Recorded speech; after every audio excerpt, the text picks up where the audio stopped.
Hola a todos, bienvenidos de nuevo a este curso, a la última edición del curso de promoción de derechos para infancias trans. Estamos súper contentas, contentes con el resultado de este curso, con cómo lo venimos siguiendo. Hay una emoción muy grande y una participación muy grande de parte de la gente. Recibimos comentarios súper hermosos cada vez que terminamos con los encuentros. Así que, bueno, esperemos que este sea igual que el resto. Eh, Quería comentarles, antes de arrancar con la exposición de Marlene, que parece le voy a dar la palabra a mi compañera Agustina, que espero que a todos les haya llegado por mail, y si no, bueno, lo van a saber ahora. El miércoles que viene vamos a finalizar este curso con la proyección de la película El laberinto de las lunas, acá en el Cairo, en un cine en Rosario. Eh, Están todos invitados, obviamente, los que puedan acercarse. Los que no sean de Rosario, vamos a estar enviándoles un link con la peli para que la puedan ver también. Pero bueno, nada, sería muy hermoso que puedan acompañarnos. Va a ser un evento muy hermoso. El Cairo nos está cerrando las puertas, en realidad abriendo las puertas para que la colectiva pueda terminar ahí con este curso, entendiendo la importancia del tema que estamos abarcando. Así que bueno, les que no confirmaron aún, lo pueden hacer mandando un mail a la colectiva, donde se inscribieron, con su nombre completo y DNI. ¿Sí? Eh, También cuéntenos si conocen a alguien del curso como para ponerlos en las mismas burbujas. Eh, Así que bueno, estamos súper, yo estoy muy emocionada por eso, ya se darán cuenta. Gracias, Lucre, por esto. Bueno, le paso la palabra a mi compañera Agustina, así la presenta Marlene. Gracias a todos. Bueno, primero agregar algo que dijo Dai en cuanto a la organización de lo del 11 de agosto, que es el miércoles que viene, que aquellos que no pueden estar presencialmente, como lo dijo ella, le vamos a mandar un link, pero solo está habilitado ese link por Lucre, que es una grosa y nos lo habilita, para esa hora. O sea que todos aquellos que quieren participar, en esa hora tienen que estar en ese link mirándola. Lo ideal es que todos los que puedan participen presencialmente con nosotros en el Cairo. Ahora sí, tengo el honor de presentar a Marlene, que para mí es una emoción gigantesca que ella esté acá. Marlene nació en Córdoba el 14 de octubre del 68, es psicóloga social, es activista trans, es autora del libro Travesti, una teoría lo suficientemente buena. Además, es coordinadora general de Futuro Transgenérico, organización con la que formó parte del Frente Nacional por la Ley de Identidad de Género, y cofundadora de la Red Trans de Latinoamérica y el Caribe. Es directora del TEGE, el primer periódico travesti de Latinoamérica, desarrollado a partir de un taller realizado en el Centro Cultural Ricardo Rojas. Estudió Psicología Social en la Universidad Popular de Madre de Plaza de Mayo. Es una de las fundadoras de la cooperativa textil Nadia Echazú. Es un taller escuela que lleva el nombre de Nadia como homenaje a la militante de los derechos trans. Ha recibido algunos premios que les voy a nombrar. En septiembre del 2011 recibió el premio Lola Mora, otorgado por la Legislatura de la Ciudad de Buenos Aires por la publicación El Teje. El Laurel de los Derechos Humanos, entregado por el Movimiento Antidiscriminatorio de la Liberación Diana Zacayán. Y el Rodete de Evita del suplemento Soy. Forma parte del Consejo Asesor ad honorem del Ministerio de Mujeres, Género y Diversidad, creado en mayo del 2020. Bueno, la tenemos acá, es un honor gigantesco que ella esté, y bueno, Marlene, te doy la palabra. Bien, hola. Muchas gracias por la invitación y nada, vamos a hacer un aviso primero para que vayan pensando y vamos a hacer post-porno en el sentido de que vamos a dar vuelta a la cámara. Así que les voy a pedir que todas aquellas preguntas, dudas, como que se hayan ido planteando durante las anteriores jornadas, las traigan acá, las preparen porque van a empezar ustedes preguntando. Yo voy a hacer una pequeña introducción, muy pequeña, para, para darles un momento a que se organicen y sacan las preguntas. Vamos a trabajar con eso. Estoy muy aburrida y me empobrece mucho tener que venir a dar una clase ya preestablecida y tal, y me quedo sin llevarme nada. Y las preguntas son algo muy rico y algo que no sucede.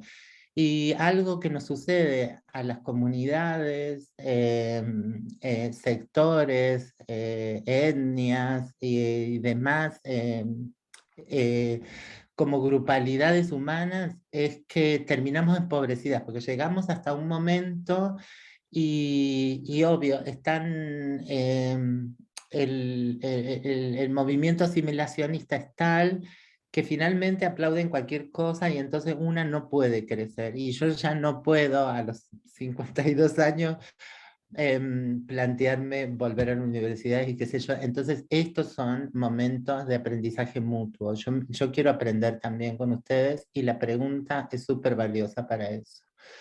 Me planteo, me planto desde la teoría travesti latinoamericana que estamos invitando a gestar, hemos dado los primeros puntapiés y que entre otras cosas se plantea una epistemología implicada, ¿no? Una teoría implicada, es decir, que es una teoría que pasa por el cuerpo, que pasa por la propia experiencia y en ese pasar por el cuerpo y por la experiencia poder tener la lucidez de ratificarla o rectificarla, que no quiere decir anularla, no quiere decir Freud y el Edipo, a mí la verdad que no me cabe porque yo enamorada de mi mamá, pero no se la quería robar a mi papá porque mi objeto de deseo son los varones, no las mujeres como mi mamá era mi paradigma a seguir, o sea, allá hay una... Ahora, no digo que en las condiciones de producción de subjetividad occidental, sobre todo en los sectores hegemónicos, Edipo sea algo. Y además se ha instalado tanto socialmente, coloquialmente, que esto se va produciendo, produce la realidad que adelanta. Así que no es analizarlo, decimos, son cajas de herramientas que en la realidad concreta, al momento de actuar, se ponen en juego o no, porque no todo... no todo pensamiento, no todo saber tiene de por sí ser cuestionado, anulado, llevado al destierro, pero sí puesto en cuestión, ¿para qué me sirve? ¿Cómo lo pongo? Si puede esto profundizarlo más y darle una vuelta en el juego dialéctico, ¿no? Y que tenga un salto cualitativo y no quedarnos con la idolatría de quienes han construido un saber que puede haber sido útil en su momento, que puede ser útil en algunas circunstancias, no siempre. En esa cuestión de pasar por el cuerpo también tiene que ver el ejercicio de la pregunta responsable para que podamos salir del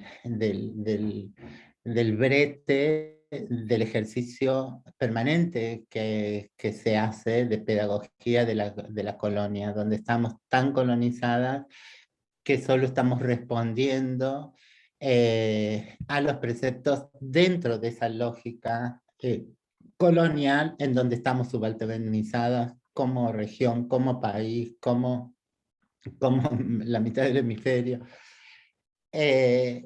Entonces, esto, vamos a partir de sus preguntas. Yo hace unos días he intentado casarme y no nos casaron, ¿no? Yo no tengo hecho el cambio de DNI, mi no marido tampoco tenía hecho el cambio de DNI, Y lo que le pedíamos a la jueza interviniente es que en nuestra acta de casamiento y en la libreta de casamiento figurara lo que nuestros nombres, de acuerdo a la nomenclatura que marca la ley de identidad en su artículo 12. La jueza no pudo, fue a pedir autorización arriba y no hubo quien diera la cara para decirnos ni sí ni no. La mandaron a ella a que nos sacara. No nos íbamos a ir a hasta tener una respuesta clara, entonces volvió, mandaron los documentos nuestros y de nuestros testigos con personal de seguridad. Le dijimos, bueno, gracias, pero acá nos quedamos sentadas hasta que nos respondan algo serio y tal. Y no se pudo llevar. Lo único que logramos es dejar constancia que nosotros no nos casábamos porque el Registro Nacional de las Personas no reconocía el artículo 12 de la Ley de Identidad de Género, lo que implica una ley, el infringir una ley. Un instituto del Estado estaba infringiendo una ley, arguyendo como entre cosas, ordenanzas menores, ¿no? Y que estaban por debajo de la ley y de todos los tratados internacionales. Entonces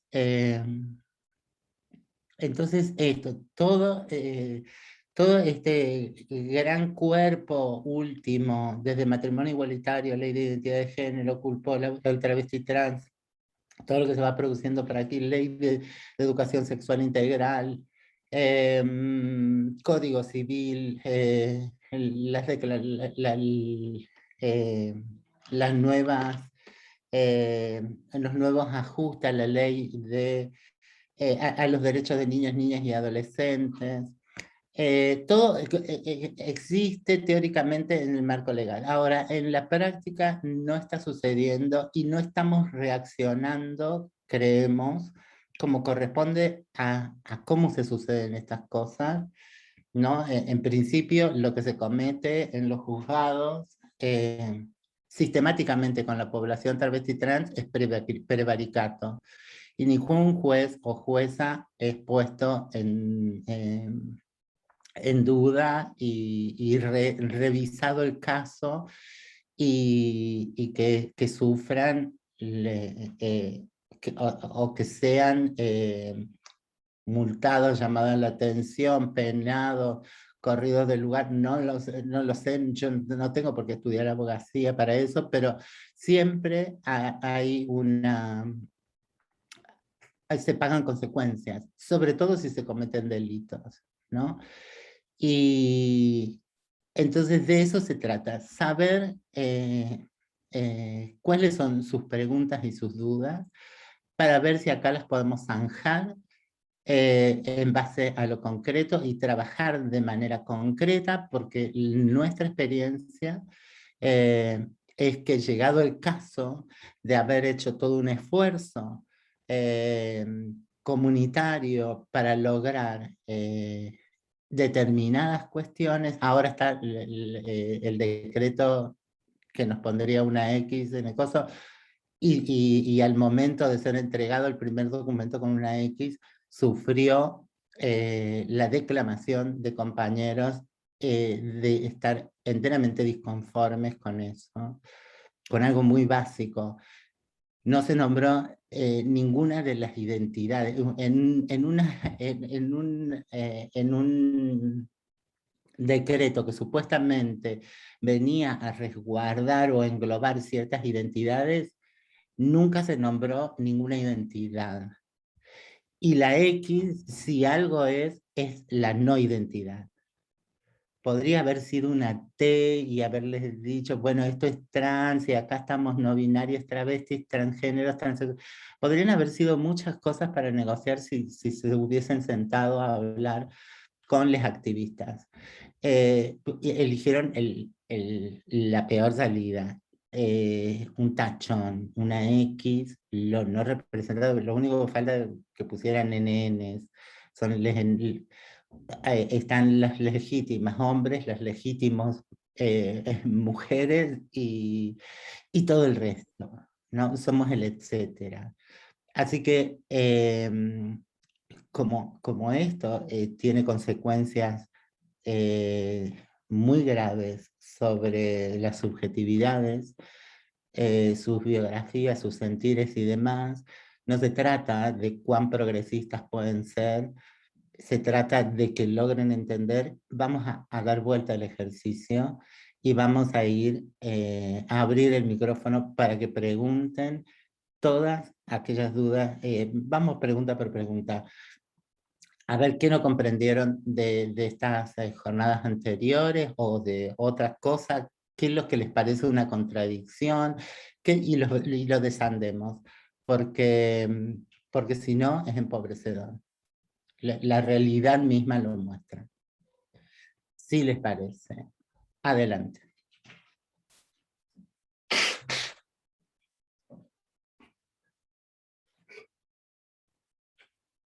Y puedo sostener mucho tiempo el silencio. Así que anímense. Expongámonos todos. Yo también estoy expuesta, porque no sé con qué me van a salir. Entonces vamos a tratar de eso. Y puedo sostener la violencia. Les digo, a veces no sabemos y ¿cómo pregunto esto?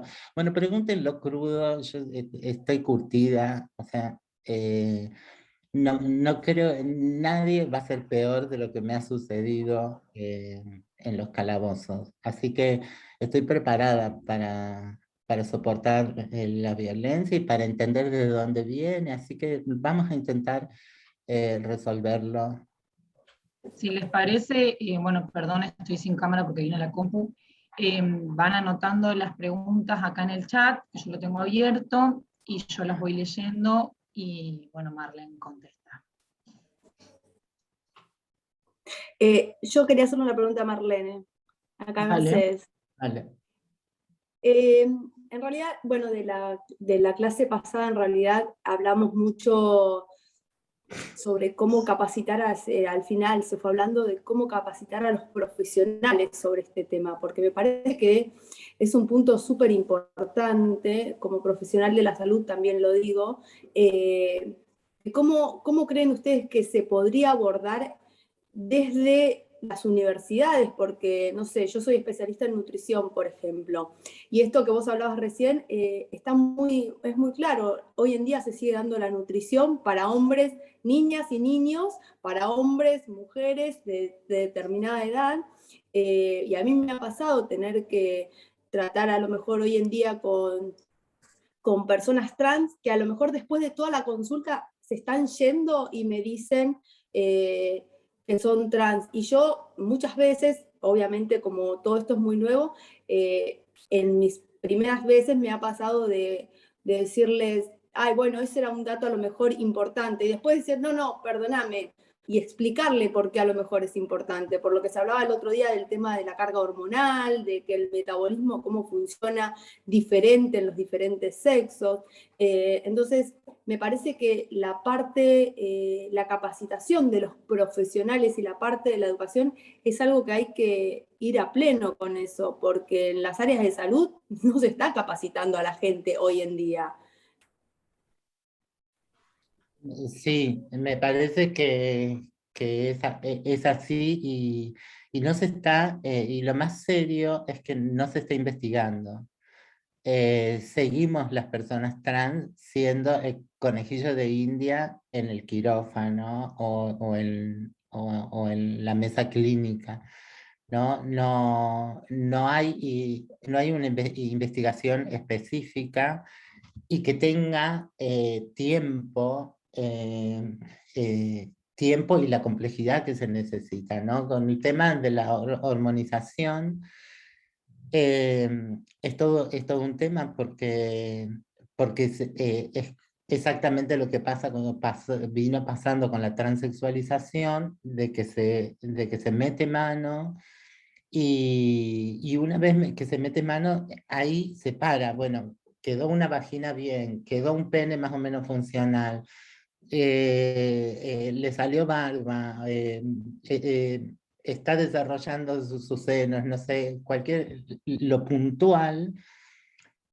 Ahora no se investiga cuál es el desequilibrio hormonal que produce en su estado anímico, que produce a lo largo del tiempo. Y esto siempre son especulaciones a partir de investigaciones sobre la intervención de hombres y mujeres. Y en la intervención de mujeres también se ve lo puntual, ¿qué queremos? Que quede embarazada, ¿qué queremos? Prevenir el embarazo, ¿qué queremos? Y después se les deja allí que remen solas con ese desequilibrio hormonal que es ajeno a su cuerpo, digo, y no es solo con nosotras y nosotros que sucede. Yo cuando de adolescente, por supuesto, tomé hormonas, porque era lo que me decían mis compañeras y lo que veía, hasta el momento que empecé a sentir un dolor insoportable en los testículos, mal humor, irritabilidad. El primero fue medio romántico, sentía como, ay, la remera en mis pezones, ay, estoy súper sensible, y después el descajete, y las dejé de tomar. Es muy claro el desajuste.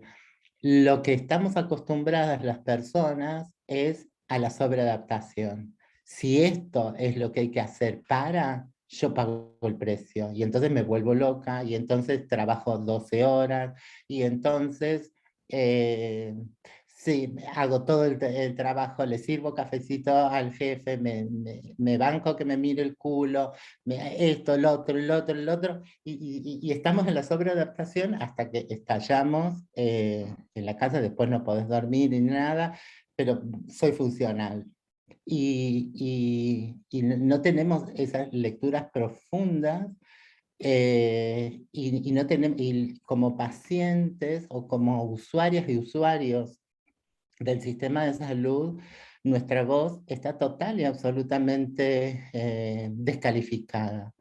No, pero siento esto, no, pero a mí, y te callan, no, bueno, pero es así, y no tenés palabra, y no tenés entidad para, para pararte frente a un profesional. O sea, la medicina tiene muchas falencias, sobre todo en la formación, sobre todo porque estamos mirando hacia afuera, donde no hay, donde afuera la medicina, o desde los centros de producción de donde vienen, es claramente un negocio.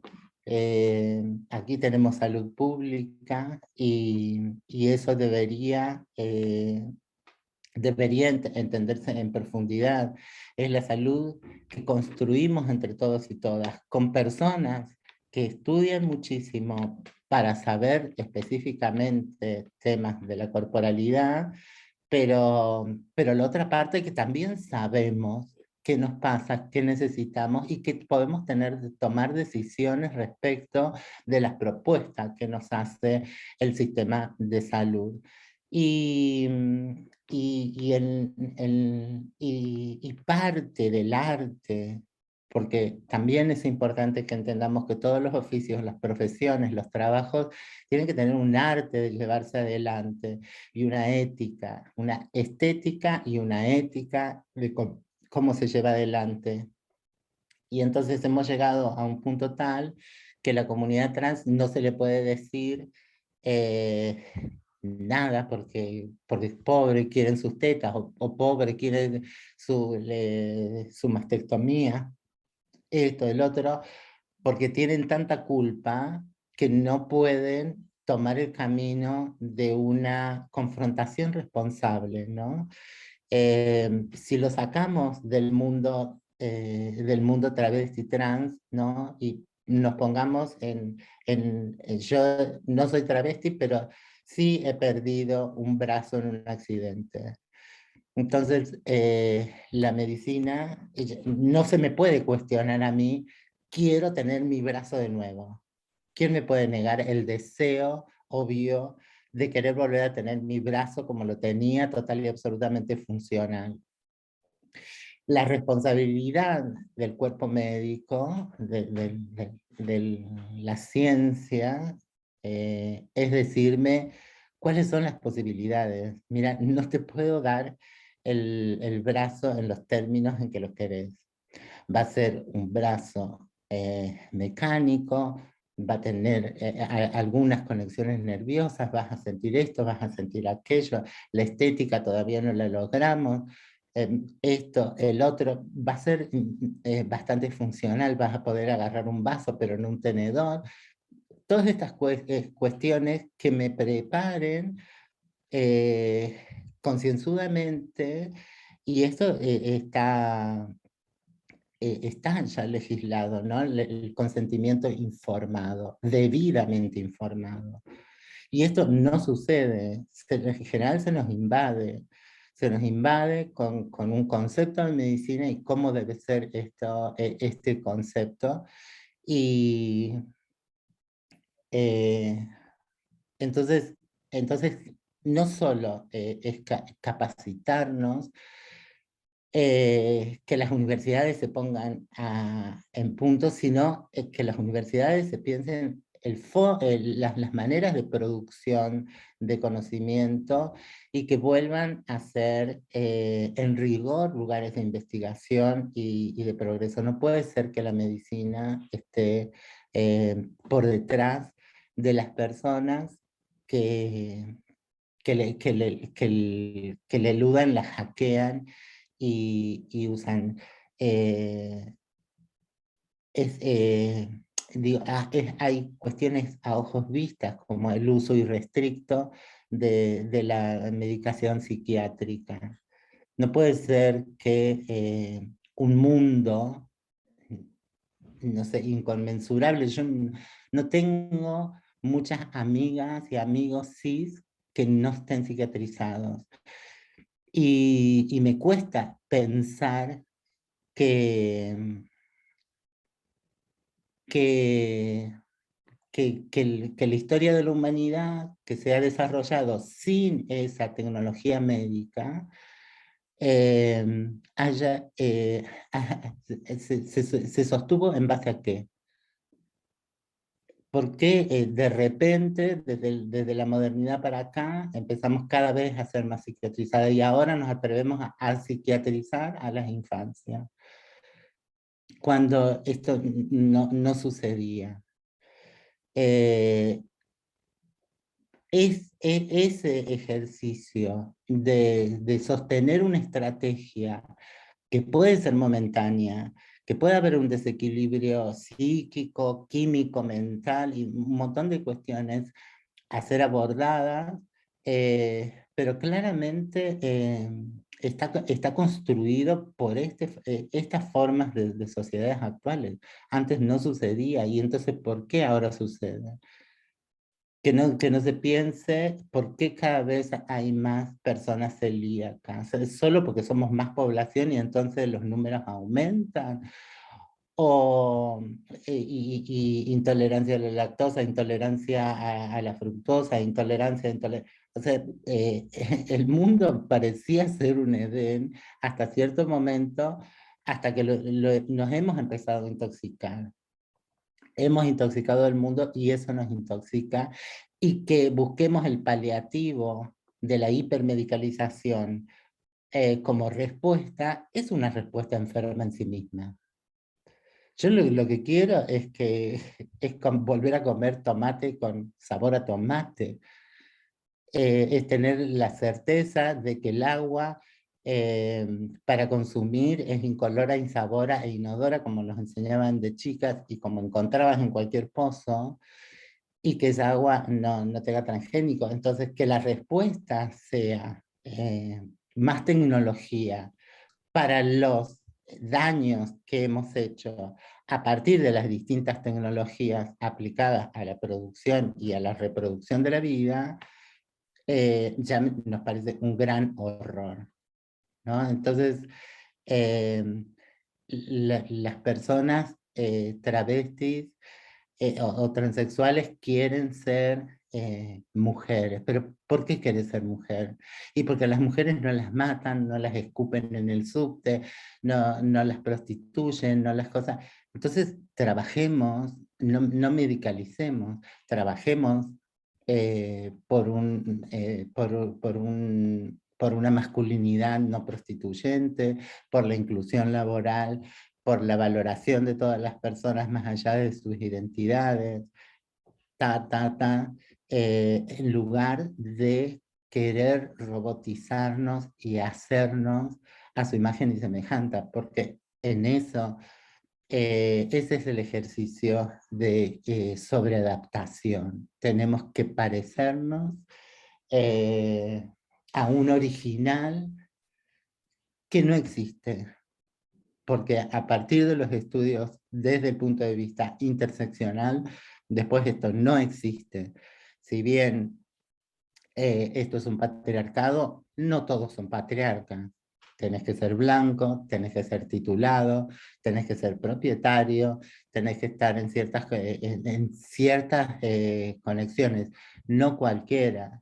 Si sos varón y sos morocho y naciste en una villa o sos mapuche, ya el patriarcado ahí empieza a llorar, empieza a hacerse más complejo. Entonces, es cierto que la universidad tiene que plantearse claramente todas las formaciones universitarias, tienen que plantearse una educación guiada por la visión de género, pero una visión de género compleja, como es lo que estamos proponiendo, y no simplemente cómo impacta en varones y mujeres desde un lugar simple, ¿no? Desde esta, logremos que, no sé, paridad de remuneración, pero, pero entonces que nos vamos a tener que explotar las feminidades, las disidencias, cómo se explotan los hombres, ¿no? La verdad que queremos que los hombres dejen de explotarse también. Es otro el ejercicio, es más profundo, creo, lo que proponen los estudios de género, sobre todo los interseccionales y con un ejercicio decolonizador,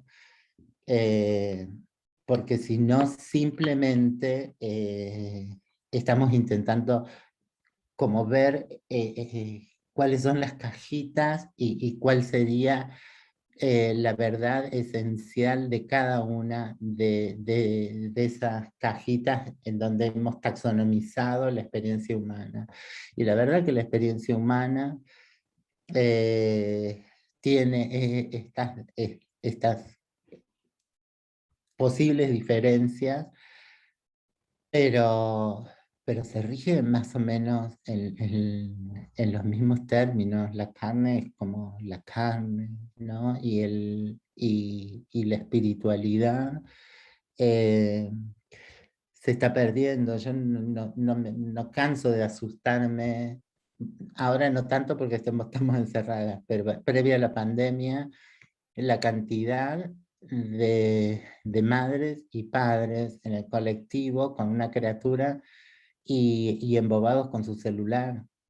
Si vos estás con tu criatura en brazos, estás para estar con tu criatura en los brazos. Podés contestar un mensaje, no estar todo un viaje embobado en el celular y creyendo que estás con tu hija porque lo tenés en brazos. ¿No? Eso es irracional, porque no se trata solo de que tu hija sepa que estás ahí, sino de que vos tengas la actitud de que estás aprendiendo cómo ser responsable, cómo ser amoroso, cómo ser cómo ser papá, mamá o lo que fuese que fueras, a través de una interacción real, porque si no, no entendés cuál es el llanto, si es porque tiene sed, si es porque tiene hambre, si hay mucho ruido, o simplemente porque le pusiste mucha ropa y estás sintiendo calor, está ofuscado. ¿De dónde viene el enojo? Y eso lo lees estando conscientemente en presencia y no teniéndolo en brazo y están estupidizado en un celular, sino entregárselo a una persona profesional que llega al trabajo a cuidar una criatura y apaga el celular o lo deja en vibrador por si se comunica alguna emergencia, pero no dependiente del celular. Y son cientos de miles de detalles observables en la vía pública, en la calle, en nuestros hogares, que hacen ver que el mundo llora. Después se hace mucho más trágico si este niño, esta niña, se plantea travesti, trans, no binaria, pero partimos del vamos. El estado de cosas general es de un patetismo grave, ¿no? He estado en formación universitaria en Mar del Plata y en psicología, en sociología, y las compañeras llorando decirme que los profesores, sin leerles, por leer el título, Feminismo y Psicoanálisis, o por leer lenguaje inclusivo, les rompieron los trabajos en la cara. Puede ser que sea un desbarajuste el trabajo de la persona, pero no lo podés saber si no lo has leído. Y como docente le debes el respeto de leerle y ver por qué va por ahí. Y después hacerle todas las objeciones que pienses, porque puede ser la verdad que un disparate, una cosa poco profundizada, pueden ser muchas cosas. Pero desde el vamos no puede ser tu preconcepto de qué es tu campo epistémico y qué es como vos lo decís que es y no como vienen a muerte el piso. Perdón, Marlene, hay otras preguntas. Y vamos. Pamela quiere preguntar, así que vamos a darle a ella la palabra. Por supuesto. Hola Marlene. Bueno, esto que decías de las infancias, ¿no? ¿Cómo dejamos de intervenir? En el encuentro pasado hablamos con Gabriela Mancilla y nos hablaba del terrible mundo adulto, de exclusión, de la experiencia con Luana. También pensaba en lo que decías, como más allá de la lucha por una identidad, quizás también esas identidades no terminan, quizás no estoy en lo cierto, pero no terminan también etiquetándose en otros estereotipos, ¿no? Solo por el hecho de cumplir con estos mandatos de una sociedad, como vos decías, patriarcal, colonialista, ¿no? ¿Cómo salimos de ahí?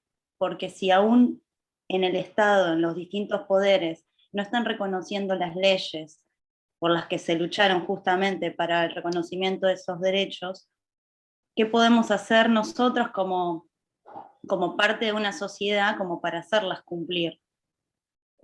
Con relación, por ejemplo, a las infancias, ¿qué podemos hacer como para reclamar las ESIs, pero no tanto para las infancias, sino para los adultos también, que me parece que quizás ahí está, porque quizás las niñeces no tienen el mayor inconveniente en aceptar las diferencias, pero sí las tenemos las personas adultas que tenemos eso de, inclusive de ni siquiera oír lo que sienten, los que les pasan a las niñeces y de imponerles un destino como si fuese el nuestro. Y después, con relación al cupo trans, digo, en el organismo donde actualmente trabajo se propuso para garantizar la permanencia, porque hubo un ingreso de personas trans el año pasado, pero con esto de la pandemia todavía no, bueno, estamos ahí a mitad de camino. Y bueno, entendimos que la importancia de garantizar la permanencia, de elaborar un plan de seguimiento, ¿no? Para garantizar derechos, para garantizar los espacios, ¿no? De no discriminación. Y en principio pensamos un encuentro semanal como para escuchar, digamos, sugerencias. Pero bueno, esto es nuevo y te quería consultar si podía ser un buen punto de partida y cómo ves vos de que esa invitación la hagamos nosotros desde el área de recursos humanos y géneros y bueno, para poder hacer participativa la cuestión y que no pase esto que vos decís, no, la falta de participación de las verdaderas protagonistas de una política pública que no son escuchadas y después que pasa lo mismo como con la X, o pasa lo mismo que como en el cupo, que no se habla de la jubilación y no se habla de cuestiones que son sumamente importantes y que todos quedamos como contentes porque, bueno, se llegó hasta algo, pero digamos, no alcanza y quizás estaba ahí la oportunidad para poder hacerlo y para poder visibilizarlo aún más. Bueno, ¿qué podemos como, Claro. ¿no? Como para avanzar más? Sí, a mí me parece perfecto, porque, y una de las cosas que surgen así como reacción primera, digamos, la, la, la reacción de decir, bueno, pero entonces, ¿qué tienen privilegios? Y en general tendemos a decir, no son privilegios, la verdad que no lo son, porque, porque le podés poner un alto de fundamentos enormes de por qué no es privilegio, por las condiciones a las que como colectivo, como comunidad, se viene padeciendo. No obstante, no obstante, esa inquietud de entonces tienen más privilegios que yo, hay que ahondarla. Porque entonces les insta a moverse a ustedes, porque yo hace, hace ya bastante tiempo que trabajo y era una de las pocas travestis trabajadoras. Y entonces era imposible plantearles, eh, yo hace, no sé, hace fácil 5 años que le vengo preguntando, pero ¿y por qué no ir por las 6 horas, contabilizando las 2 horas que al menos en Capital Federal nos lleva a viajar amontonadas en los subtes, en los colectivos? Yo veo las compañeras en el Estado al menos, pero en todas, docentes, qué sé yo, te pones, te arreglas para ir a trabajar, ¿no? Y se van con tacos y con cosas a pegarse codazos en el subte, a correr el riesgo de quedar colgada en el colectivo y caerte. Un montón de cosas que son invivibles y que yo no le puedo, claro, que la travesti quiere venir 2 horas después, la travesti quiere esto, pero nos lo merecemos todas, todos, todes. Digo, a esto, ¿no? No podemos pensar en una estructura en que si somos demasiadas personas podamos viajar en horarios escalonados para que no haya un horario único en donde todas entremos y salgamos de los trabajos para pensar sistemas de vías de comunicaciones, tanto de transporte, tanto públicas como privadas, que sean vivibles. Digo, esto se ve a diario. Después, además, el desplante de la pregunta de a qué baño van a entrar. Como si una travesti no fuese, hay 2 posibilidades, o 3 quizás: orinar, defecar vomitar. Y si no te vas a maquillar, a retocar, a refrescarte, no hay más posibilidades y eso es para cualquier persona. ¿Cuál es el problema? Que, que el acto fisiológico no esté en una lógica corporal, sino que esté en otra, ¿no? ¿Por qué tenemos que pensar la amenaza? ¿Cuál es la construcción de otra edad? Porque ese es el ejercicio que estamos permanentemente con el ejercicio de la pedagogía de la crueldad se hace en las instituciones escolares, ¿no? Podría, en otro estado de situaciones, decir, bueno, que la ESI circule, que no sea tan importante. Hoy es sumamente importante porque es el aspecto tabú de esta sociedad, como si mañana dijéramos es tabú hablar de la diabetes y dejáramos morir a personas que tienen la condición de diabéticas solo por no hablar del tema, cuando es algo que es intrínseco a nosotros. No hay nada más común que la sexualidad y no puede ser que sea un tabú, algo, una forma relacional que nos implica a todos y que además es nodal para la reproducción de la vida, como para la reproducción de la subjetividad, como para la reproducción de las sociedades, y así. Entonces, lo que se viene cometiendo es la instauración de una única forma relacional, ¿no? Con este sistema de dos géneros, binario, y de una única modo de ver, que son relaciones sadomasoquistas, en donde a unos se les enseña para ver, para adueñarse del mundo y para ser sujetos dominantes, y a otras se nos enseña a estar predispuestas a la subordinación y a la sumisión. Y esos son roles sadomasoquistas. Y estamos en esa situación absolutamente acostumbradas, ¿no?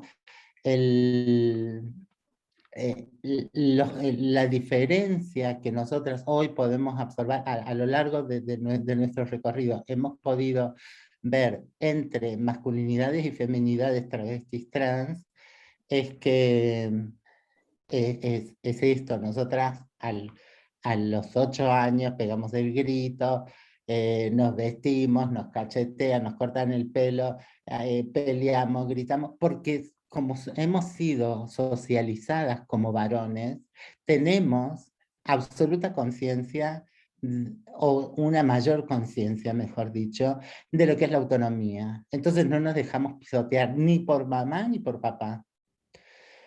Las masculinidades trans les cuesta mucho más salir y plantearse, autoidentificarse y demás, es mucho más tortuosa porque están socializadas como feminidades, y como feminidades están socializadas para obedecer al padre y al novio, al marido que venga, pero para obedecer. Y eso es algo que nos impacta a todos. Es muy raro, es casi de películas hollywoodense que veamos una chiquita acosadora escolar. La masa son varones acosadores. ¿Por qué? Porque es una pedagogía que se les enseña. Porque es lo que queremos, porque para, para prepararnos para las futuras relaciones, pero sobre todo una de las relaciones fundantes, que es la relación laboral, y que soportemos cualquier tipo de condición laboral. Por eso el sistema está predispuesto a ayornarse en términos de que yo me transexualice y haga todo. Por eso le han dado un Oscar a la película chilena, que no me voy a acordar el nombre, pero que protagonizaba una trans,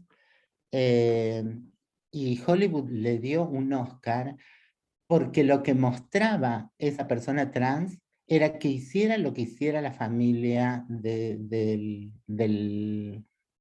su pareja que muere, es que ella se iba a humillar y a postergar y no iba a decir nada porque no tiene nada que decir frente a la familia heterosexual.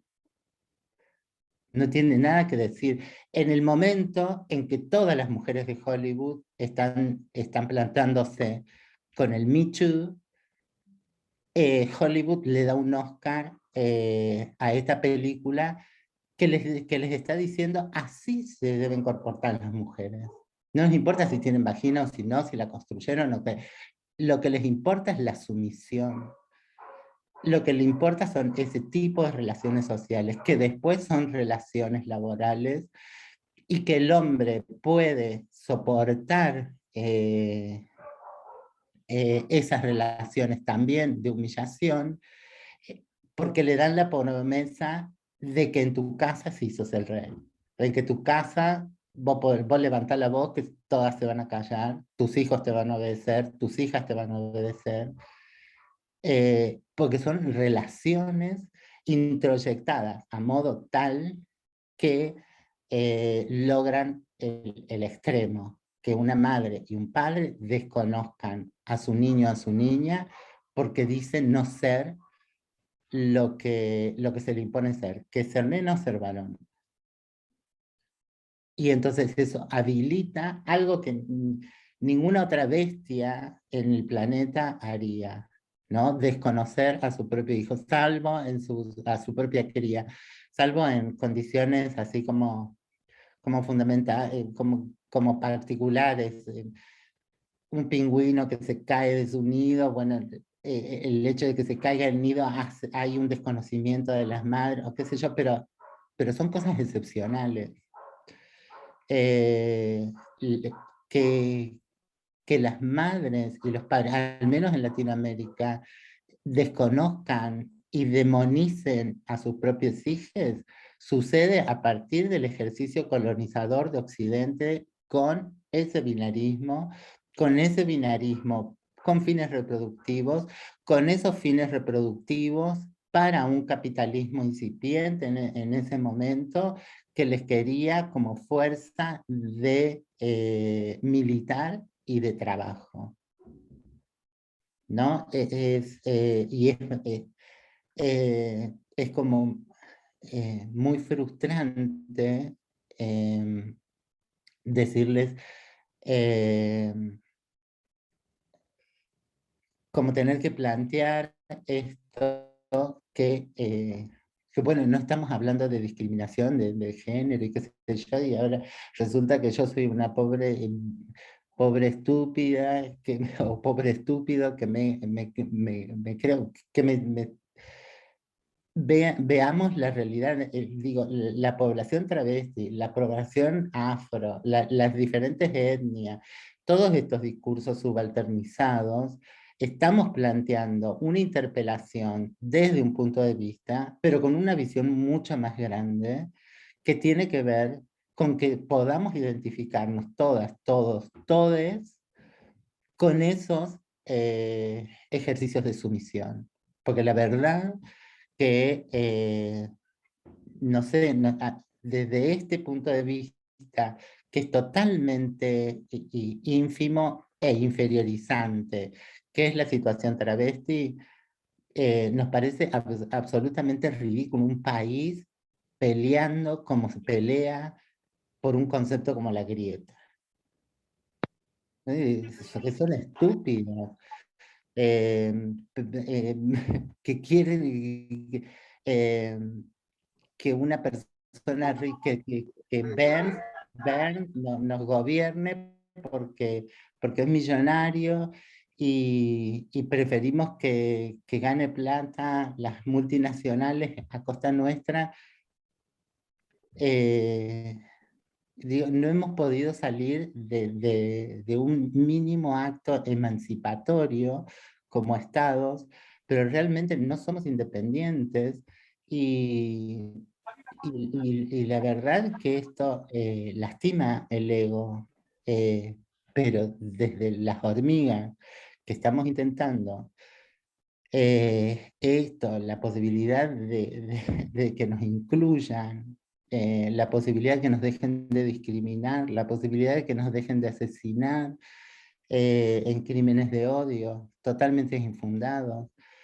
Eh, em, decirles todo esto, ¿para qué se están preparando? ¿Por qué las escuelas de periodismo les preparan para incorporarse a los canales hegemónicos de televisión y no para hacer sus propios canales, para ser empresarias y empresarios de los medios de comunicación?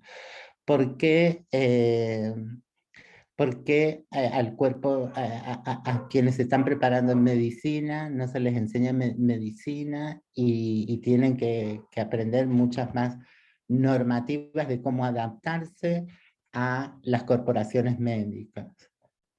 ¿Por qué las universidades investigan lo que quieren las grandes corporaciones económicas y no lo que necesitamos para producir una energía sustentable, para producir alimentación sustentable, para saber cómo salir del brete de, de, de estar tirando minuto a minuto personas a la basura? Digo, a las mujeres nos encuentran en la basura, a las travestis nos encuentran en la basura, a las niñas les encontramos en la basura. Después también a nosotras nos golpean en la escuela primaria, en la secundaria nos hacen acoso. Pero, pero, pero la verdad es flagrante, digo, está a la vista. Por ser mujer podés aparecer tirada en la basura. Y quien perpetró el acto puede ser la misma persona que te quiere, que se siente seducida por vos. Digo, si pensamos que es un problema de que los hombres están enfermos, es un problema para nosotros. Porque cuando hay una enfermedad, hay un grupo enfermo. Algunas se ponen en un rol sumiso y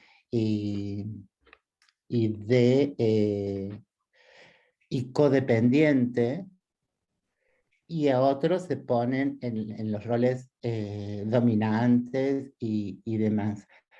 Pero la enfermedad es codependiente. Donde hay sujetos que emergen enfermos, hay toda una sociedad enferma. La enfermedad se produce, somos seres sociales en rigor. La vida no es procesable individualmente. Somos de todos los seres el que más necesita, más tiempo necesita para independizarse, porque dependemos, para procesar la vida, para llevar adelante la vida, necesitamos relaciones de dependencia con un mundo adulto que nos provee alimento, que nos provee vestido, que nos provee conocimiento para caminar. No somos caballos, jirafas, que a los 2 minutos, a los 10 minutos se paran y son capaces de correr al lado de la madre para que un depredador no les agarre. Nosotros, sin depredadores al lado, somos inválidos para sobrevivir, para alimentarnos, para cuidarnos de las inclemencias del tiempo. Necesitamos mucho más tiempo. Y ese tiempo de dependencia, de fragilidad profunda, incluso está siendo atacado por estos modos de construcción de relaciones sociales que son políticas y que son alienantes, que producen enfermedad.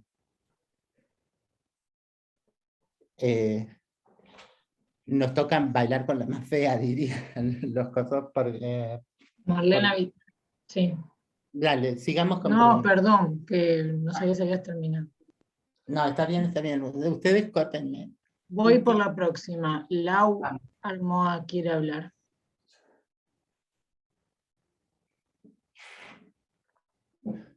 Laura, ¿estás? Si no, paso a la siguiente.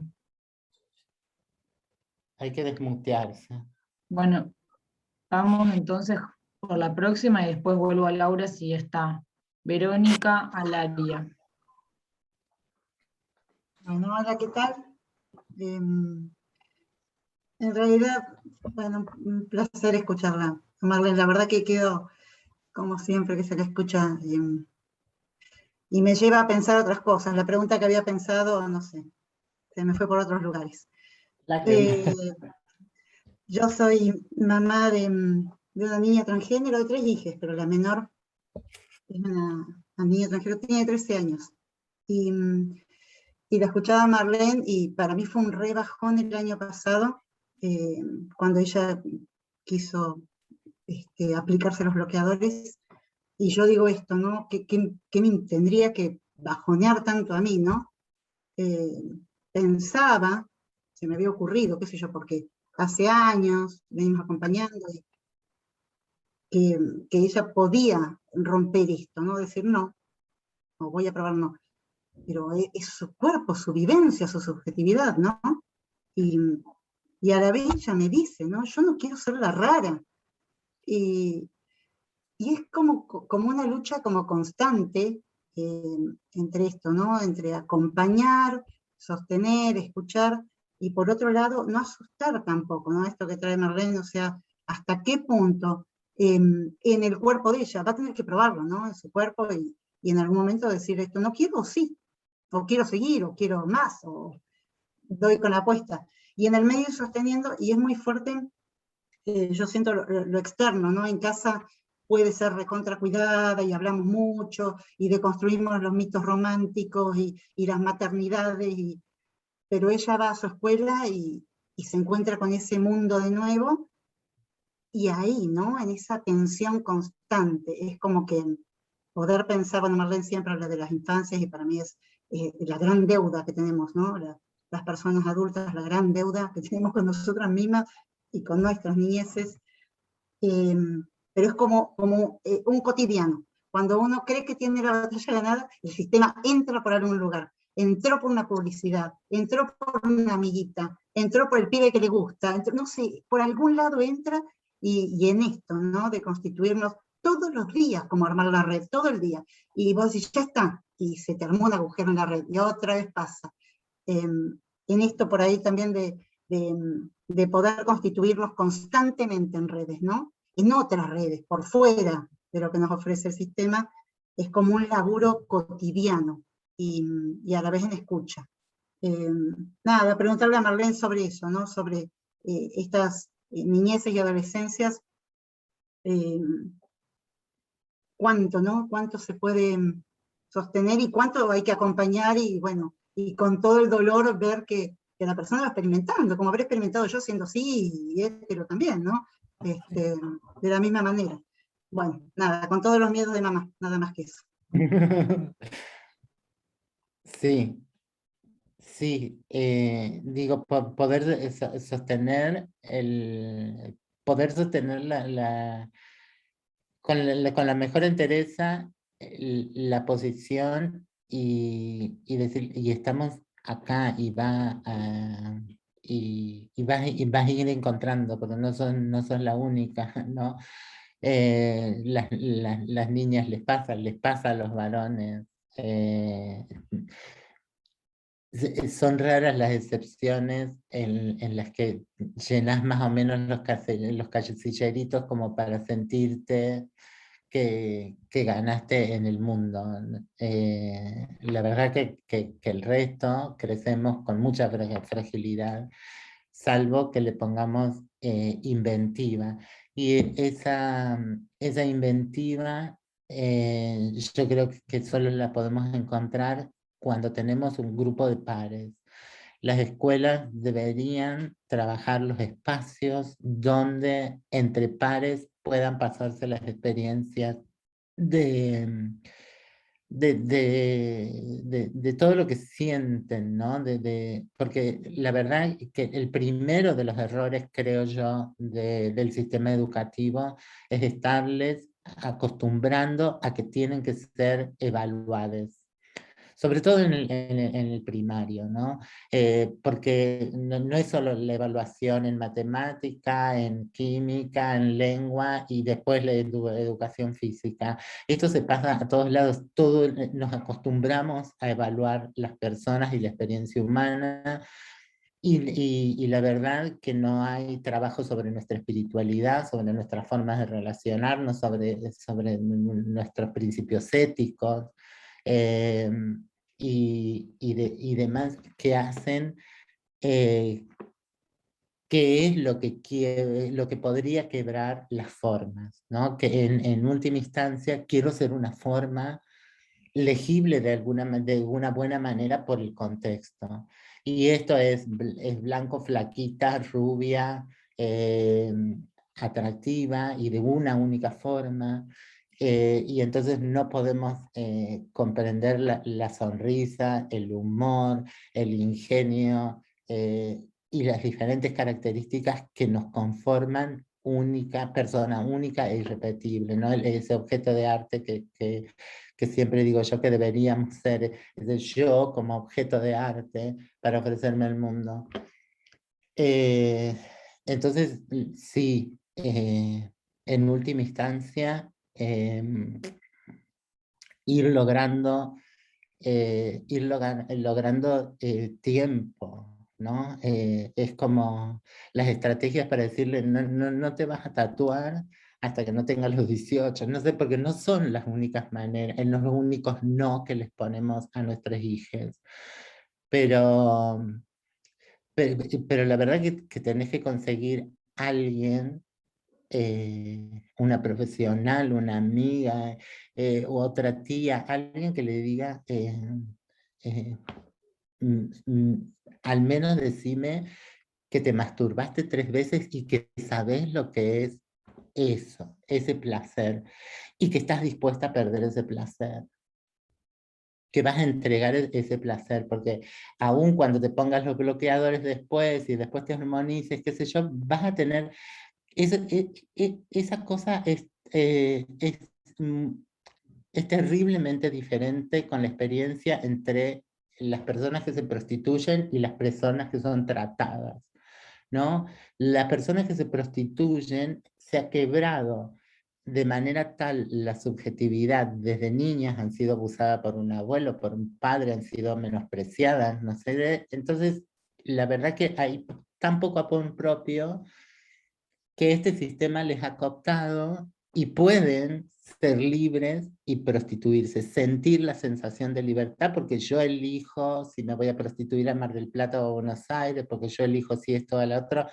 La persona que es tratada, que es arrebatada de un hogar, sabe que ella no está por eso. Entonces pueden ser muchas cosas, pero ni bien se distraigan, ni bien encuentren una endija, por esa endija va a pasar y se va a poder escapar y va a poder gritar y pedir ayuda y decir algo. Lo que las personas que hemos sido quebrantadas desde pequeñas no podemos es darnos cuenta de la cadena que nos apresa, ¿no? Es como el elefantito que le atan a una cuerda, la pata, a un árbol chiquitito, y el elefante crece, crece, crece, y queda como una ramita, el, el,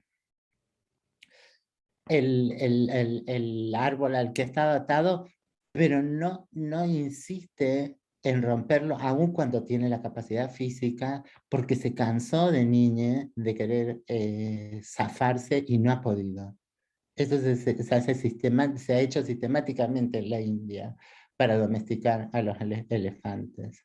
Y voy a decir, pero ¿por qué no se escapa? Es una cuerda y es una ramita, porque porque lo ha hecho día y noche y no ha podido y no tiene conciencia de que es grande y que puede. No hay conciencia de la libertad. Sí, si las niñas pudieran tener esa experiencia del propio cuerpo y decirle, después podés tomar, más allá en el tiempo, podés tomar la decisión, ¿no? Y tratar de negociar. Hay cosas no invasivas como la depilación definitiva. No querés tener pelo, o sea, yo también quisiera que fuesen, que tuviesen todo. No querés tener pelos, hay depilación definitiva, que no es tan invasiva. Querés tener pechos, hay prótesis que no son más invasivas, pero no son como la hormonización y no vas a perder otras capacidades, digamos. Nos esforzate y veamos cómo la alimentación te puede ayudar a una mejor piel y al desarrollo de grasa en la cadera y en la cola. Y qué ejercicios físicos pueden hacerte. Y va a tardar más, y va a tardar más, pero va a ser tuyo y va a ser sano y no vas a estar entregando nada. ¿Me entendés? No vas a estar entregando tu placer, tus terminaciones neuronales en tu genitalidad, no vas a estar matándote y después desilusionándote porque en última instancia, quien esté con vos te va a querer ver gozar. Y lamentablemente, ¿no? En nuestro caso, si no tenés pene, no hay, o tu pene está atrofiado, no tenés goce. El otro se cansa de tener una muñeca preciosa, pero que no goza. ¿No? Pues, es muy extraño. Esas picardías, esas vivezas, solo las va a poder aprender entre pares, con otras chicas trans que tengan otra experiencia y que lo hablen entre ellas y que puedan sacarlo afuera y decir no se cae nada de la feminidad y de la masculinidad por una práctica u otra sexual. Y hay formas de que nos acerquemos a la imagen corporal que vos querés de vos misma, pero que no sea tan invasiva. Esto con, y lamentablemente estamos en un sistema tan exigente de las formas, de cómo nos tenemos que amoldar a esas formas, que es difícil, es como pelear realmente con molinos de viento que son más grandes, que tienen otra fuerza, porque, eh, porque, porque obviamente se merecen la felicidad y creen en este sistema que nos mete tantas inseguridades, creen que hay una única verdad, ¿no? Si pudiéramos indagar cuáles son las formas, y el ingenio, el truco del vestuario, qué es lo que te queda más lindo y qué es lo que no, qué quieres ser, tener, destacar tu cuello, tus brazos, tus hombros. Bueno, no te voy a prohibir que busques la sensualidad y ser sexy, pero cuidemos la salud, ¿no? No hay nada más sexy que un cuerpo saludable. Y la juventud se lleva de por sí la sensualidad, ¿no? Después ya no hay con qué darnos, porque, eh, porque toda la juventud es bonita, es sexy, aunque no lo sepan ver entre ellas y se jerarquicen, pero cuando vamos perdiendo realmente la juventud nos damos cuenta que, cada juventud es bella en sí misma, ¿no? En sus estereotipos. La verdad que Marlene, no sabría qué perdón, decir. Ya, dale. tengo otra pregunta. Victoria García quiere preguntarte. Acá, bueno, hola, un placer primero, Marlene, escucharte. Mi pregunta es, además de la ESI, ¿qué aspecto vos considerás fundamental o importante implementar en el ámbito educativo para garantizar los derechos de la intersección niñez trans?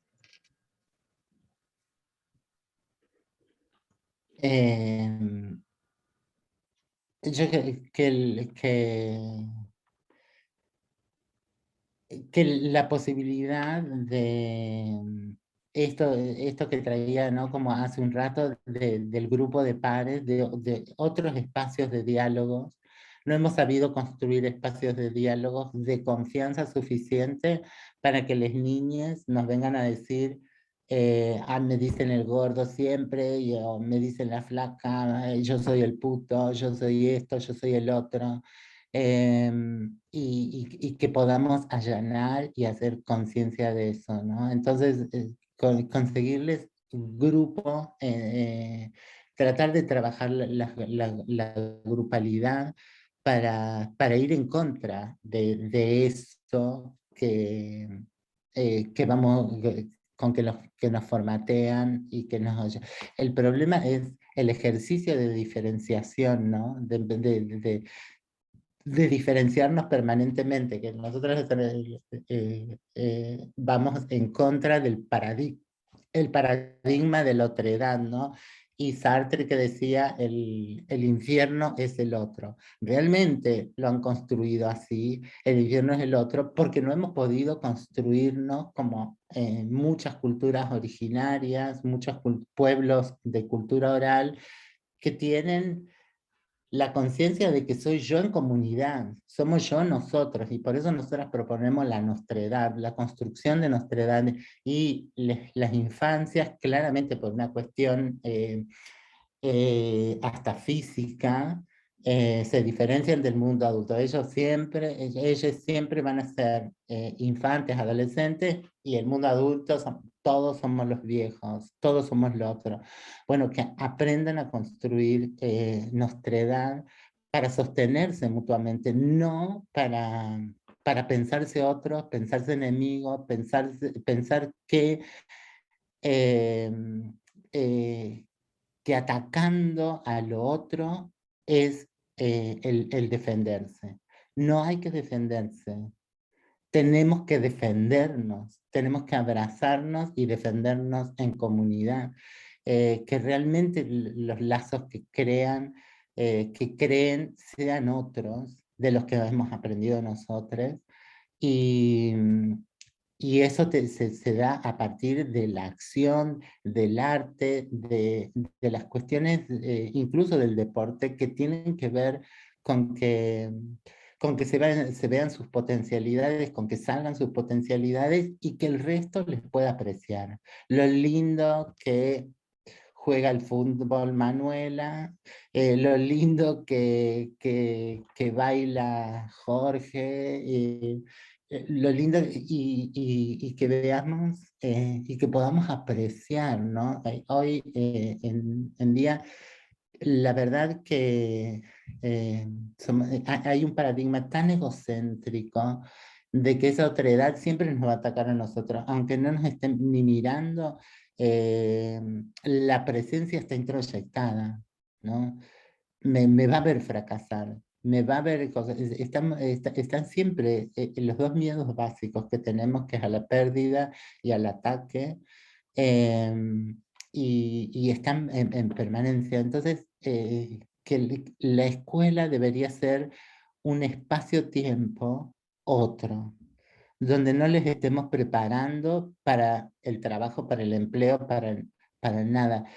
Lo más importante es que aprendan a relacionarse, que aprendan el respeto, que aprendan a acompañarse mutuamente, a sostenerse mutuamente, ¿no? Y entre tanto, vamos aprendiendo todo lo que haya que aprender como currícula, pero que tengan una vida tan estructurada desde niñez, como si fuese tan importante.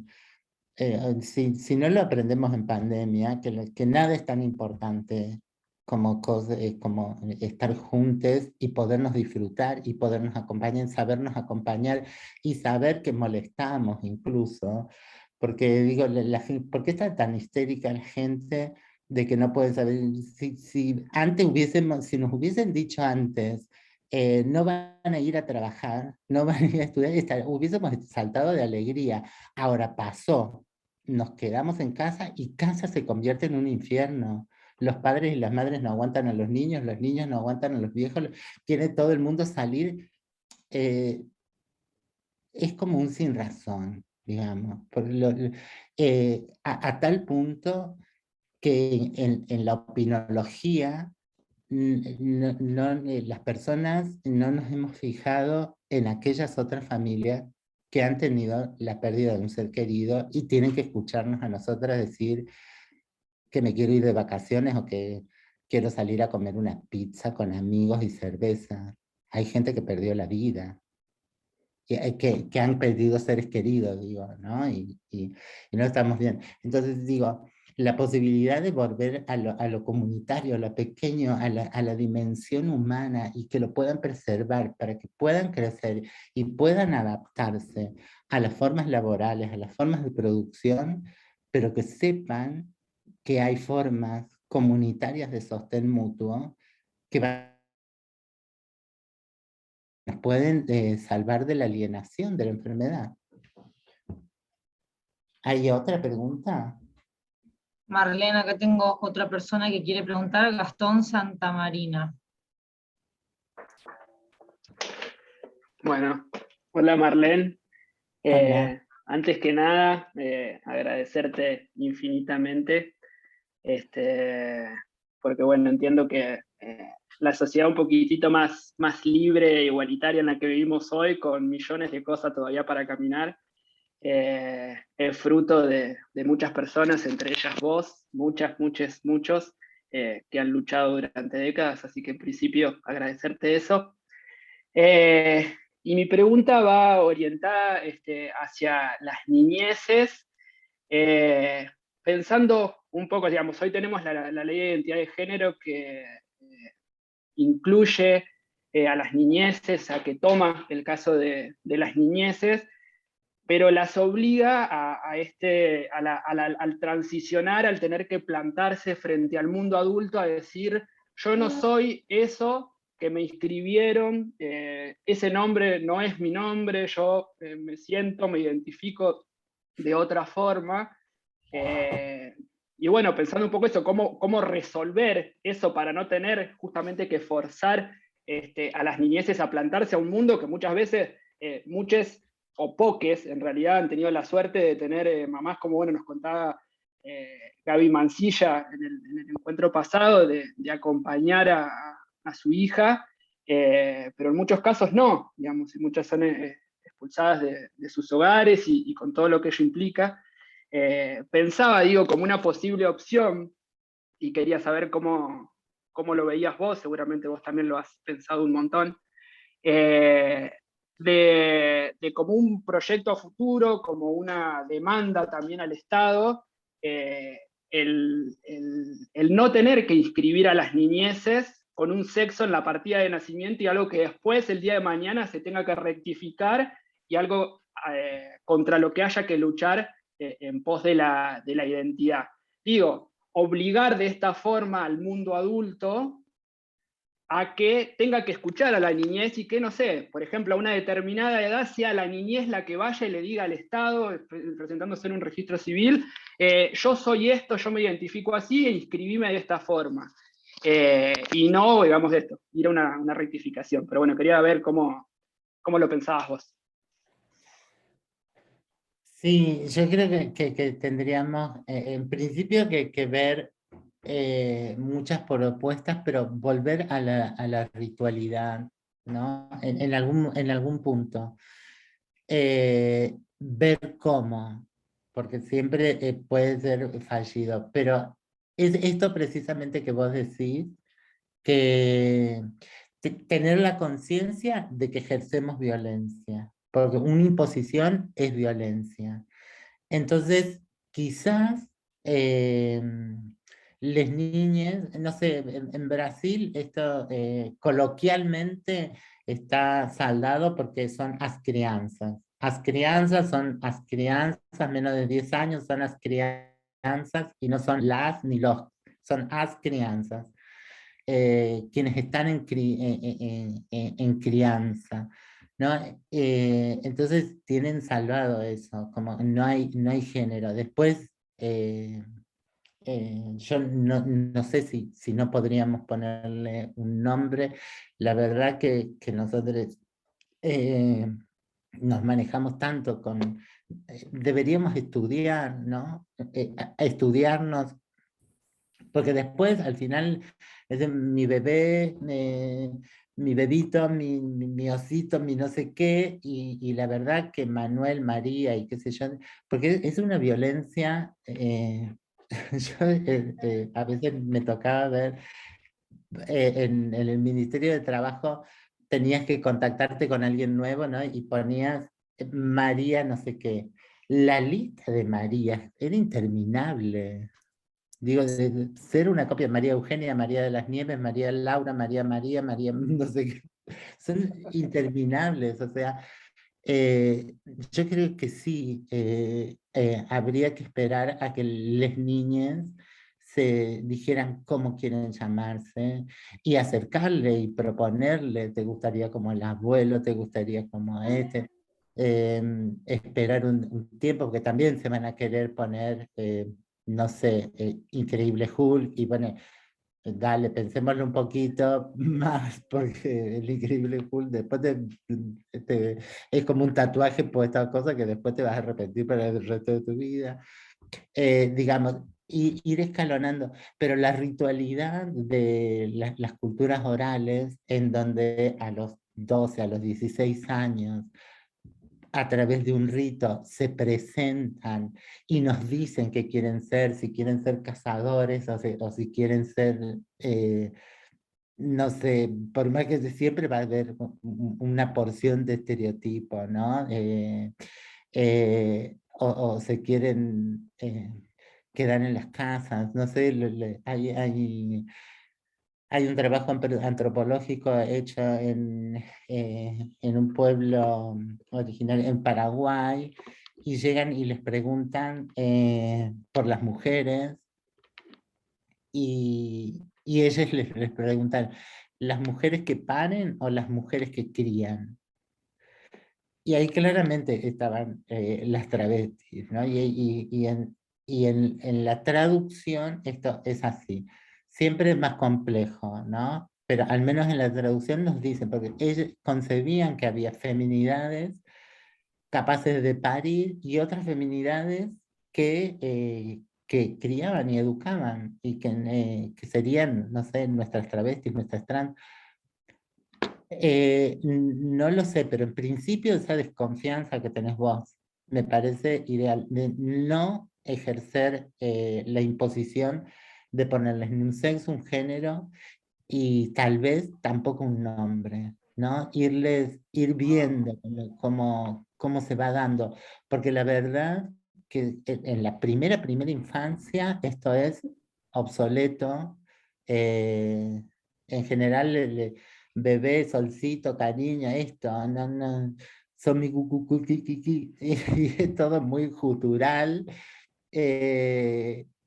Y no sé si importa tanto el nombre del abuelo y qué sé yo, y estas cosas totémicas que nos caen, o de que te llames Armando, Diego Armando, solo porque papá, bueno, viste, no sé, después son dos generaciones en cosas y te querés morir.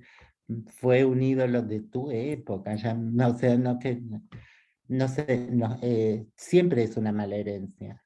Siempre es una herencia pobre, solo por el tiempo. O sea, que deberíamos pensarlo. A mí me parece que es como por ahí, por donde lo estás pensando vos, no ponerles, no someterles a violencia, ver qué maneras y ver los ritos, los rituales que podemos hacer,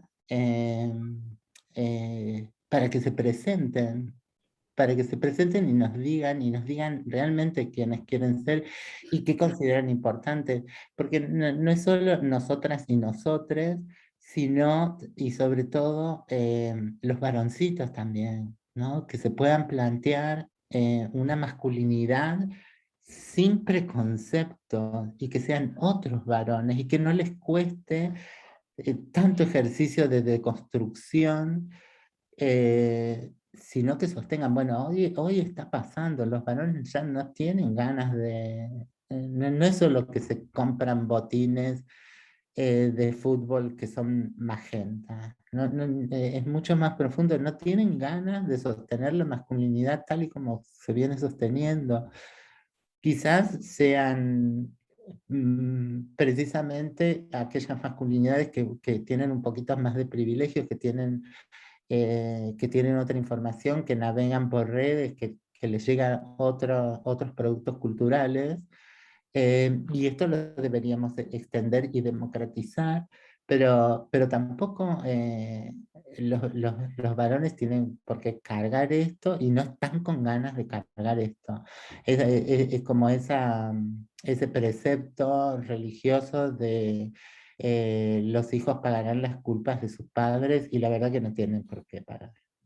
Nadie tiene por qué pagar las culpas de generaciones anteriores. Y parte de eso es eso, déjennos elegir, dejen que las niñas elijan, porque, porque es eso, es algo tan personalísimo, del orden de lo tan personalísimo y tan intrascendente, que después, no sé, son pocos los casos en que seguís siendo Eugenia y todo. Lo sos en relaciones formales, pero después sos Euge para tu círculo de amigas, no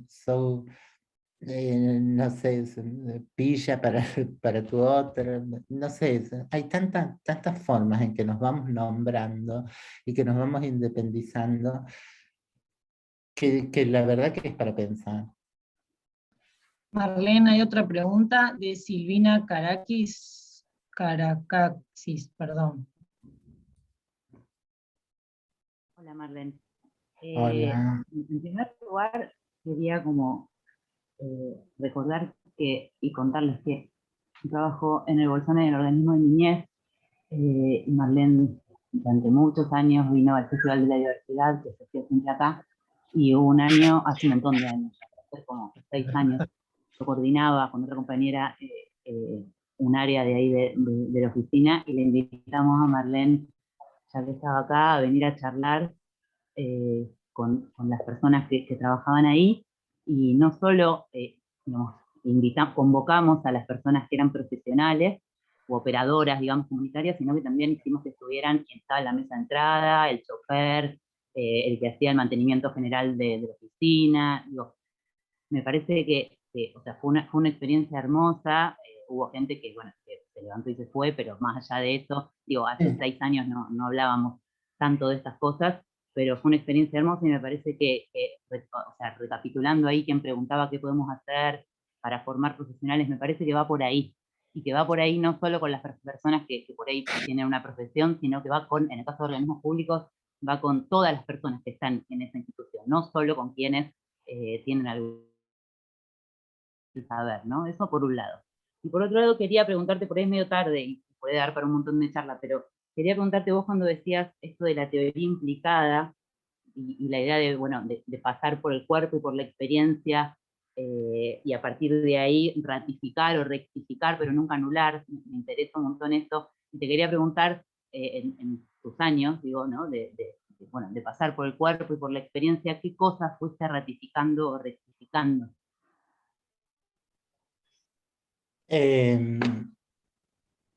Algunas cosas yo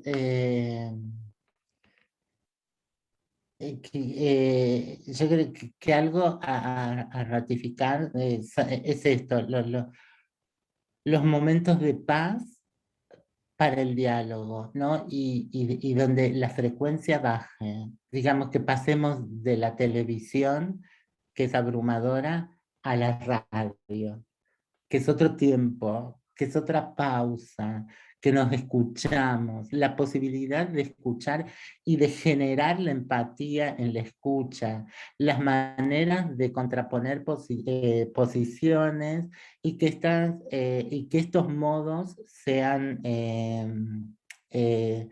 Susi tiene un tema de su hermana que tienen como un estribillo, saber decir, decir saberes, saber decir, ¿no? Saber decir aquello que seguramente no nos gusta. Siempre vamos a pagar precio por decirle a alguien, mira, tu novio es un machirulo, y nos va a odiar la amiga, pero se lo tenemos que decir, y después a la larga nos va a reconocer. Siempre se pagan precios. Ahora, los precios que pagamos por el silencio son siempre enormes y mucho más dolorosos. Entonces yo creo que ratificaré siempre la posibilidad de los tiempos de diálogo y de escucha, de generar conocimiento en grupalidad, y en esas grupalidades heterogéneas, realmente heterogéneas, en donde esté el personal de maestranza, donde estén el cuerpo profesional del lugar que sea, en donde estén quienes son usuarios de ese sistema X, sea de salud, educativo, lo que sea, para tener opiniones realmente diversas y ver desde diferentes puntos de vista y hasta antagónicos un mismo problema, y crear empatía, insistir en que el conocimiento se produzca desde muchas miradas y no haya una cuestión de monotonía, ¿no? Y mi claridad en esto viene por mi formación. Soy psicóloga social. Entonces nosotras teníamos un dispositivo que era una clase magistral. Nos retirábamos al aula a digerir, digamos, esa clase magistral que nos habían dado, pasándola por el cuerpo, con pertinencia. Y yo me di cuenta cuando trabajamos la regresión, y no la vi estrictamente en mí, sino en mi mamá. Mi mamá, en un momento de crisis, donde toda mi familia me había sacado el cuero a mí por ir con una amiga que se hacía el varón porque ella decía, no, una travesti, pero que le caiga con otra travesti y nos van a echar a las dos las patadas, no sé qué. Y yo, no, Paula, vamos. Pero ella es el varón. Y mis tías, cuando nos fuimos, hablaron muy mal. Y mi amiga, que tenía mi misma edad, pasó a ser un proxeneta, que quién sabe a dónde lo lleva, qué le hace hacer, que esto, que el otro. Y a mi mamá el otro día, angustiadísima, me empezó a decir de esta conversación, y yo montada en ira, hablaron a mi espalda, hicieron...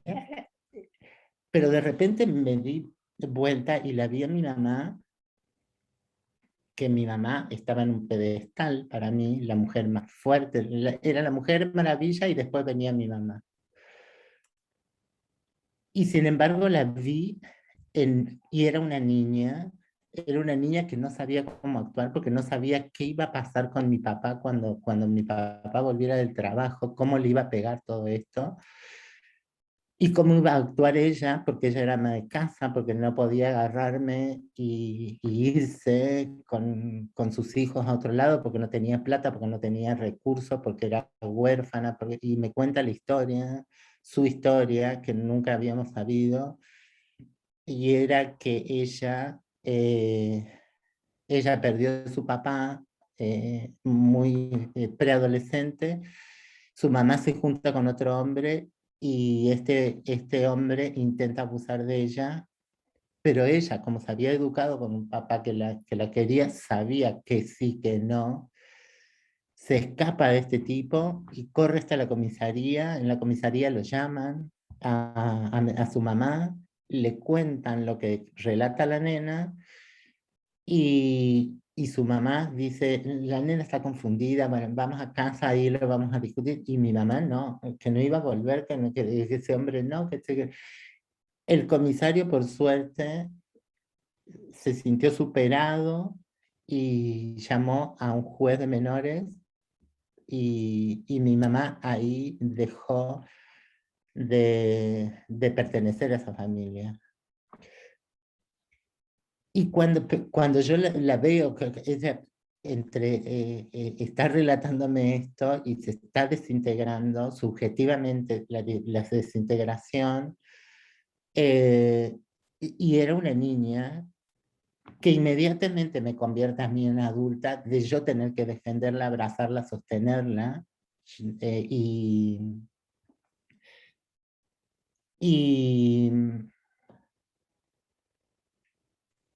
entonces puedo entender yo la regresión, porque esa niña tenía una pregunta absolutamente actual, y no era por qué me tocó a mí, por qué mi papá murió, era por qué mi mamá no me creyó, por qué mi mamá no me defendió.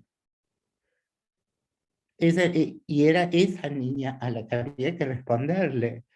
Y después, a partir de ese mismo hecho, yo me voy a dar cuenta de que la identidad es un ejercicio, es un constructo de identidad en términos positivos. Yo soy travesti, soy cordobesa, y desidentidad, yo no soy.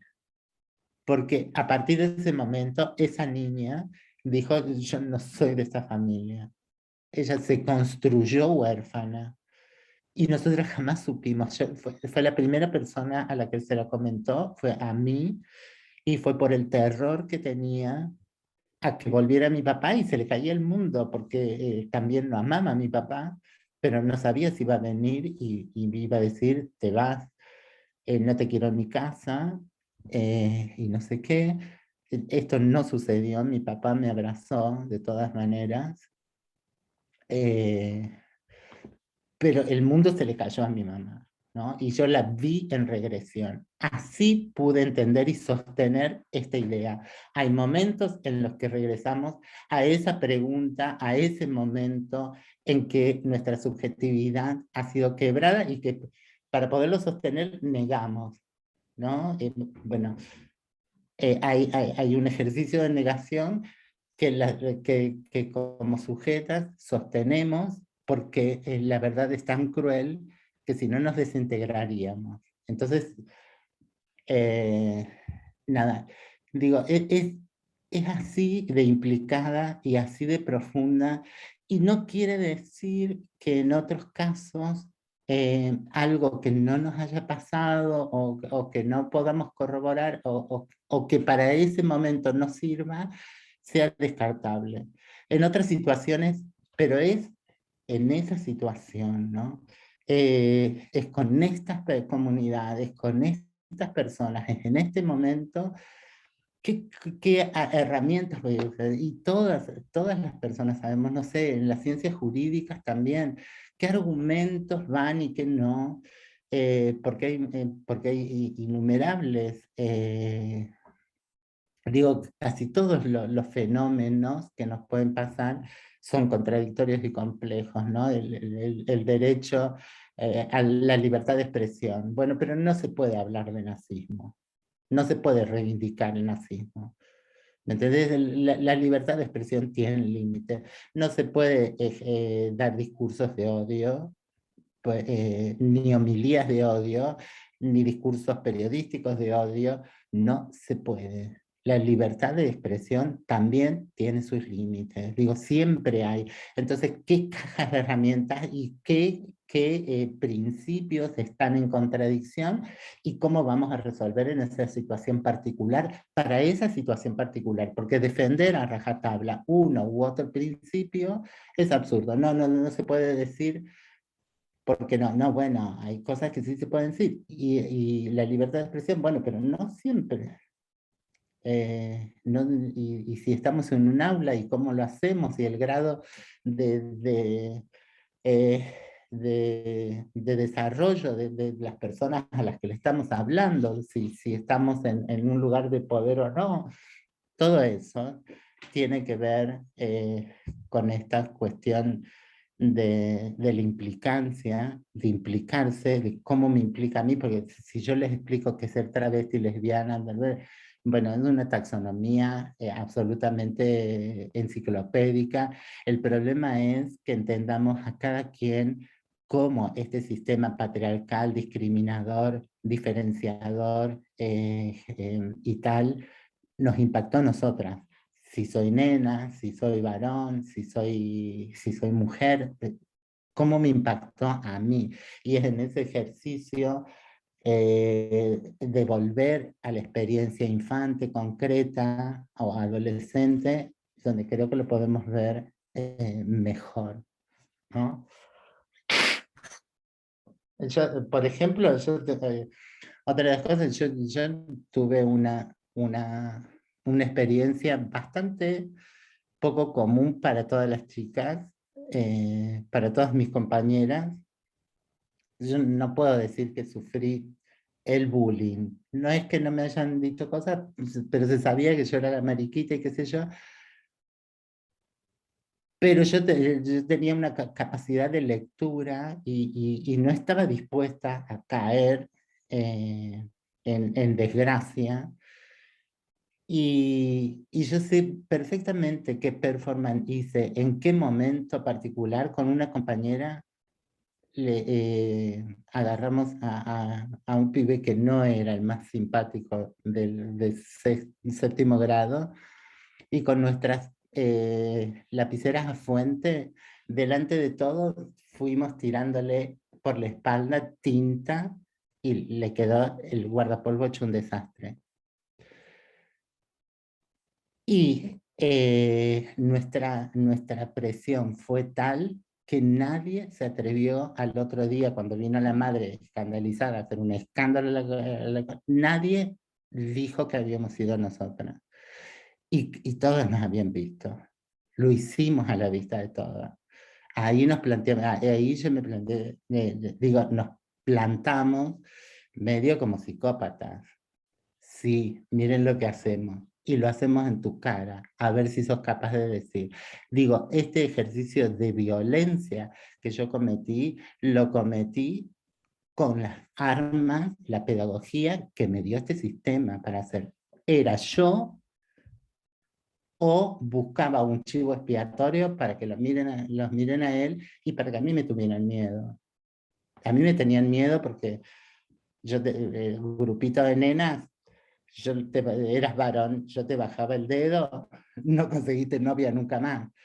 Digo, pero no era suficiente. No era suficiente porque al baño yo entraba cuando estaba sola, porque siempre algo se puede escapar, y sabía que tenía que subir los decibeles, y esa fue una forma, y esa no era una forma natural mía. Digo, no fue algo que naciera, fue algo que lucubré con la mente, absolutamente con la mente, y de lo que nunca me pude disculpar. Y quizás este ejercicio que hago de comentarlo sea como una disculpa. Y para decir, nadie es una blanca paloma. Somos todas presas, todas las personas presas de estos ejercicios. Y entonces es mucho más complejo, ¿no? Es que estemos dispuestos a entendernos y a comprendernos en absoluta complejidad, y dispuestos también a disculpar, a perdonar, a soltar. Y estos ejercicios tienen que ser llevados, puestos a disposición de las niñas, de los adolescentes, para que puedan pasar poner en palabra esto y ser ayudados, puedan pedir ayuda. pues ningún niño sale ileso de cometer una violencia. Bueno, Marlene, perdón, si quieres seguir hablando, obvio que podés siempre. Pero en principio la hora ya pasó hace bastante, como siempre tu generosidad de hablar muchísimo y darnos un revuelco, porque la verdad es que, bueno, sobre todo a mí esta última parte me impactó muchísimo. No sé si alguno más quiere hacer alguna pregunta, estaríamos ya en hora de dejarte descansar. La charla de hoy fue maravillosa, tuve el gran honor de presentarte y para mí es una alegría inmensa. Y bueno, con esto cerraríamos entonces la capacitación y la jornada que estuvimos dando. Yo de mi parte agradecerles a todos la participación, la escucha súper respetuosa, la presencia de todos ustedes acá de manera continuada en todas estas exposiciones que estuvieron dando. Y bueno, gracias a todos. Si querés decir algo más, Marlene, no te corté, era solo para dejarte descansar. Sí, después se resiente la voz, pero por el momento no me doy cuenta. Muchísimas gracias por concurrir. Estos son esos espacios de paz que no nos han sido dados y que nos abren desde los espacios activistas, militantes y cosas, así que al colectivo de abogadas feministas, muchísimas gracias, porque bueno, no lo han mantenido también encorsetado en su propia cosa, lo han abierto a todos y eso está buenísimo. Gracias en parte a la pandemia por haber abierto estas posibilidades nuevas que no iban a suceder si no eran estos términos. De toda experiencia traumática hay que sacar un aprendizaje positivo. Muchísimas gracias a todas, a todos, a todes por estar, por participar con la pregunta, por exponernos en estos lugares en donde sabemos que hay resguardo de la salvajada, de que se pongan a opinar sobre nuestras biografías. Así que nada, un beso enorme y cuando podamos, siempre que podamos, estaremos. Dai, no sé si vas a hablar vos, igualmente reiterar la invitación a la peli. Sí, bueno, nada, sumarme al gracias, al agradecimiento. Gracias a todos por permitirse estar en estos espacios, por permitirse hablar, cuestionar, participar, y por hacerlo de manera tan respetuosa y tan amorosa. Realmente para nosotros como colectivo es inmenso poder transmitir a través de nuestras referentas, nuestros referentes, estos temas que son súper importantes, que son para ayer. Ojalá cada uno de nosotros pueda transmitir esto a las personas que nos rodean, y así cada vez somos más.